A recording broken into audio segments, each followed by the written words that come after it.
جنينة الحيوانات اتباعت زي ما كل حاجة اتباعت.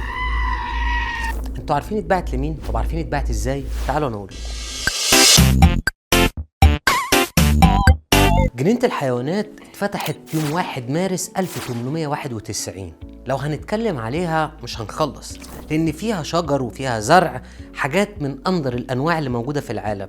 وفي حاجات على فكرة مش موجودة غير فيها. عارفين برج ايفل؟ موجود جوه الجنينة بس كوبري ايفل. انتوا عارفين مين قبل مين؟ انتوا عارفين ده بقاله قد ايه؟ انتوا متخيلين ان الحاجات دي كلها اتباعت؟ الحقيقة بقى انها ما اتباعتش، دي خدها اكتر واحد بيعرف يعمل تويست في البيزنس. من الاخر ده تويستر بيزنس مان، ده رجل الاعمال محمد كامل. لو هنتكلم عن المشاريع اللي هو عملها او اللي حولها، اللي كانت قائمة وهو حولها، محتاجين حلقة طويلة عشان نعرف نتكلم فيها. ودي الفكرة اللي احنا عايزينها في مصر، ان رجال الاعمال المصريين هم اللي يعملوا التويست في البيزنس جوه مصر.